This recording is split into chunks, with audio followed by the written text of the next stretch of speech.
Hello প্রিয় দর্শক, যে কোনো জিনিসের একটা লিমিট রয়েছে, সীমা রয়েছে।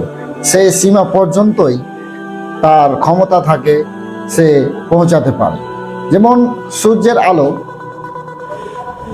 সমুদ্রের গভীর পর্যন্ত পৌঁছাতে পারে না। নির্দিষ্ট একটা লেয়ার রয়েছে, নির্দিষ্ট একটা সীমা রয়েছে, যে সীমা পর্যন্তই এই সমুদ্রের আলো পৌঁছাতে পারে। আমরা সাধারণত এটা মাথায় আসতে পারে যে সমুদ্রের জল তো স্বচ্ছ, ট্রান্সপ্যারেন্ট, পৌঁছাতে পারে একদম গভীর পর্যন্ত, কিন্তু না। সমুদ্র এই অঞ্চল দুটো ভাগে, প্রধানত দুটো ভাগে ভাগ করা হয়ে থাকে ভূগোলের ভাষায়: ফটিক জোন এবং অ্যাফোটিক জোন। ফটিক জোন আলোকিত অঞ্চল, যেখানে আলো পৌঁছাতে পারে। অ্যাফোটিক জোন যেখানে আলো পৌঁছাতে পারে না।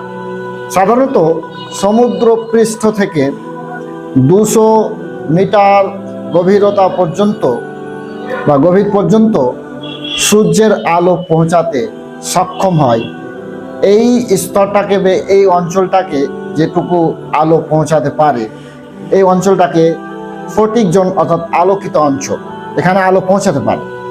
তারপর থেকে সূর্যের সমুদ্রপৃষ্ঠ থেকে 200 মিটার পর্যন্ত আলো পৌঁছাতে পারে, এবং তারপর থেকে 200 মিটারের গভীর একদম শেষ নিচ পর্যন্ত সমুদ্র যে তল রয়েছে সেই পর্যন্ত সূর্যের আলো আর পৌঁছাতে পারে না। এই অঞ্চলকে অ্যাফোটিক জোন বলা হয়, অর্থাৎ আলোকবিহীন অঞ্চল। তবে এখানে কিছু কিছু প্রাণী বসবাস করে, এবং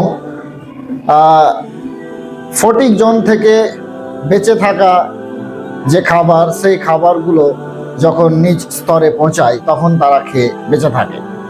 তো ফটিক, অ্যাফোটিক এই দুটো অঞ্চল বা স্তর আমরা সমুদ্রের পৃষ্ঠে দেখে থাকি। তবে ফটিক এবং অ্যাফোটিক জোনের মাঝে কিছু আরও 3টার মতো লেয়ার রয়েছে, সেগুলোতে আমি গেলাম না।